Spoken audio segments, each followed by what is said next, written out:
திருவாரூர் மாவட்டம் மன்னார்குடி அருகே அரசு பேருந்தும் தனியார் பேருந்தும் நேருக்கு நேர் மோதிய விபத்தில் 20 பேர் படுகாயமடைந்தனர்.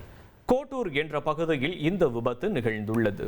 இதில் 2 பேருந்துகளில் பயணித்த 20க்கும் மேற்பட்ட நபர்களுக்கு பலத்த காயம் ஏற்பட்டது. உடனடியாக அப்பகுதி மக்கள் 108 ஆம்புலன்ஸுக்கு தகவல் தெரிவித்தனர். இதையடுத்து காயமடைந்தவர்கள் 4 ஆம்புலன்ஸ்கள் மூலம் மருத்துவமனைக்கு அழைத்து செல்லப்பட்டனர்.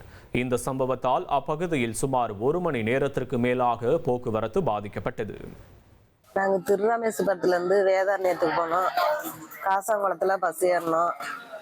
ஆர்ச்சி தாண்டி கோட்டூருக்கு இடையில ஓவர்ச்சேரிங்கிற ஊரில் ஆக்சிடெண்ட் ஆனது. அதுக்கப்புறம் உட்காந்துதான் தெரியும். அதுக்கப்புறம் எனக்கு என்ன நடந்ததுன்னு தெரியல. மின்பசன் எல்லாரும் மோதல் தூக்குனதுக்கு அப்புறம் தான் எங்களுக்கு தெரியும் என்ன நடந்ததுன்னு. அதில் பஸ்ஸில் உள்ளவங்களுக்கு எல்லாருக்குமே அடி.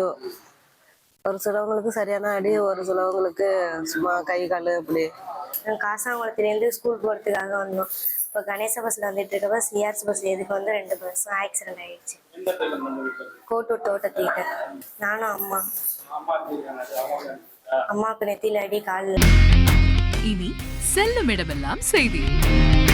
தந்தை டிவியின் வாட்ஸ்அப் சேனலை ஃபாலோ பண்ணினா செல்லருக்கும் இடமெல்லாம் செய்தி. இதோ QR கோட் இப்பவே ஸ்கேன் பண்ணுங்க, ஃபாலோ பண்ணுங்க.